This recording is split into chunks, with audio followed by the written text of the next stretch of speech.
Hi guys, welcome, and who dat?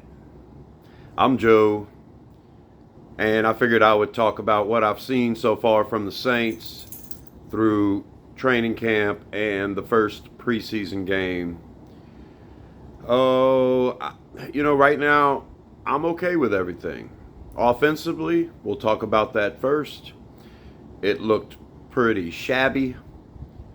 I think with the first team, second team, and third team, there were times when, it was so unimaginative and vanilla that it was hard to get anything going. So I'm not going to look at the offense and how they performed in the preseason game and think that this is any indication of what we're going to see in the regular season. So I'm not too low on the performance of the offensive line or Derek Carr or the wide receivers or the running backs. This was kind of like a vanilla, straight up and up, no bells and whistles, like I like to say, no play action, no motion. And basically, what we're doing in preseason is so vanilla, it kind of reminds me of Pete Carmichael, and it might take a while before anything gets going. But once the regular season starts and we actually see what this offense is, then we'll have a better indication of what we're gonna, what we're dealing with. And I still have some hope. Not so much with Trevor Penning. I'm not very keen on Oli Udoh or what's his name? Landon Young playing right tackle either. Maybe when it's all said and done, Udoh is a better starter at right tackle if Penning can't seem to figure it out. I mean, seems to me like all he has to do is just focus on his fundamentals, and his size and strength should be good enough.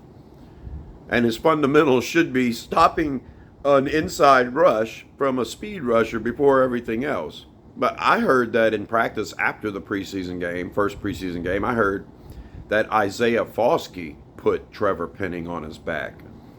And Isaiah Foskey played 55 snaps in his preseason game and didn't record a single stat. I mean, the man was out there for 55 plays and didn't even assist on one tackle, much less get a pressure, much less anything else. So if he's bulldozing Trevor Penning, then we probably have an issue. This goes back to the draft, and I did plenty of videos about the draft, and I was really gung-ho about getting 2 offensive tackles in this past draft.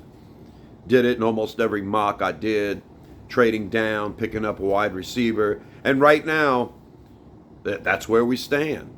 We're kind of light on wide receivers, and we're not quite sure who our starting 5 offensive linemen are going to be, or if any of them are any good anyway.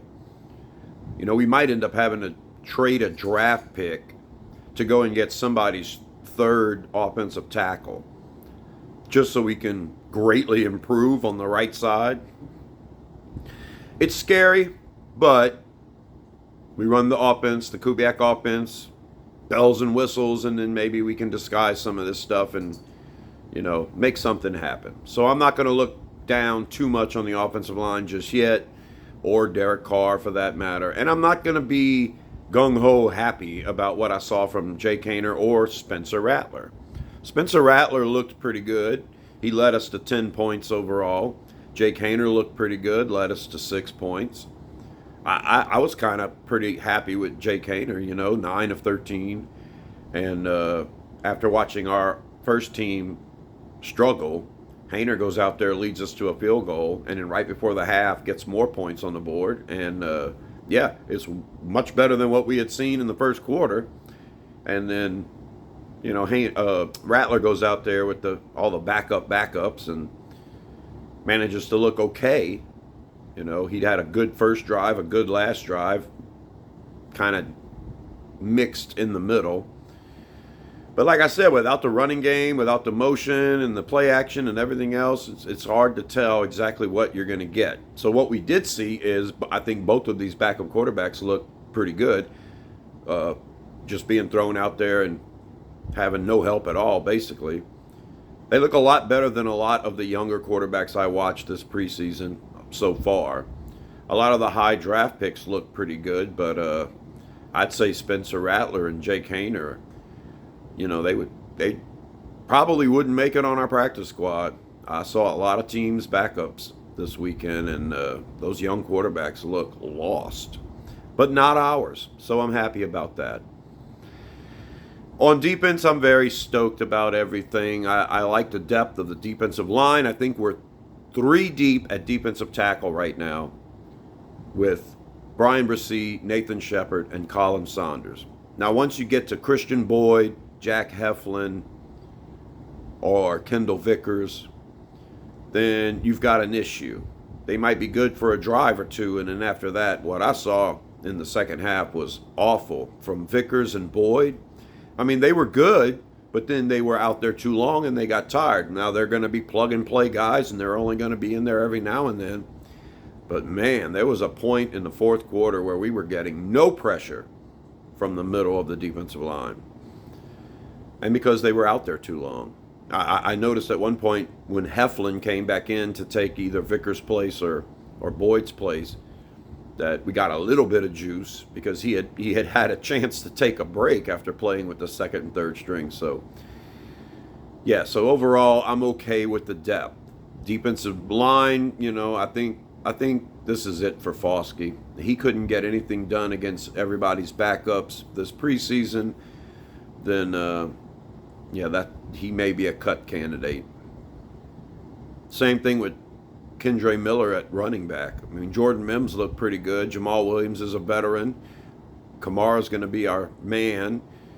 And as long as Kendre Miller's hurt all the time, we don't know what to do with him, how to use him. So he's got a lot of promise, a lot of talent.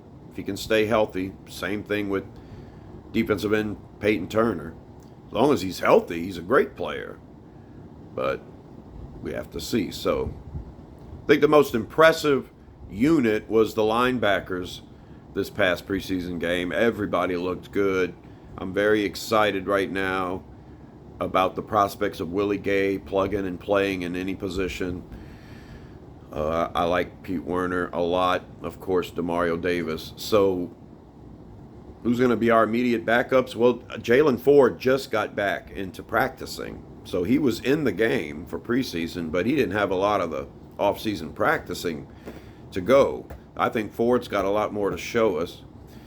And everybody's raving about DeMarco Jackson and Anthony Orji right now. And, of course, we saw Khaleke Hudson and Monty Rice look pretty good. So, very excited about the linebackers. And we just don't have our full complement of cornerbacks right now. But, we started this preseason game. I was kind of trembling when the first play Arizona runs, Marvin Harrison Jr. is lined up across from Shemar Jean-Charles. And I'm thinking, great, this is going to be a long first quarter. But, yeah, everything seemed to work out okay. Rajon Wright is all right. I think he's a practice squad candidate. I think Jean-Charles may be too. They were on our practice squad last year.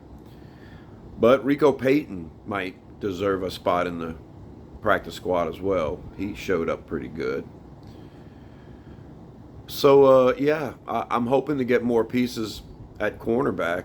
Of course, we're probably not going to see Lattimore or Adebo for the rest of the preseason. And that sucks because without our starting 2 cornerbacks, we don't really know how effective we can really be. As far as the preseason game goes, it seemed like our front 7 did most of the work, and the depleted secondary didn't have to struggle too much. I didn't like how easily Arizona was moving the ball in the fourth quarter. We shut them out for most of the game, and then we have to come from behind to win. But anyway, so for right now, that's all I've got. I'm not going to be too high about the good things. I'm definitely not going to be too low about the bad things. We're really not going to know how this offense looks until we take the field against Carolina. I was really excited about watching hearing about the joint practices with San Francisco, because in those joint practices we would have ran our offense that we're going to run in the regular season, and we would have been doing it against the best team in the NFC, and we would have had a really good gauge about where we're at. So for right now, we're just going to have to keep watching preseason games, watching vanilla offense go up against vanilla defense, and hopefully our young quarterbacks can still look like they're looking. They look like they're in control of the offense. The communication's fine. In and out of the huddle's great. No ridiculous throws from either one of them so far. They both look pretty accurate. So, yeah, pretty excited. And that's all I got. I'm not going to make these quick videos too long. I don't have bells and whistles right now either. So, y'all stay subscribed to Rosenfield 10. And I will be up and running with the nicer videos here pretty soon. So that's all I got so far. So far, I'm okay with everything. It doesn't look horrible, doesn't look great. Excited about some things, and the things that look bad, I'm excited about the potential of them looking better once our system's up and running. So I'm Joe. Subscribe to Rosenfield 10 for more videos about the Saints. And until the next one, I'll talk to you later.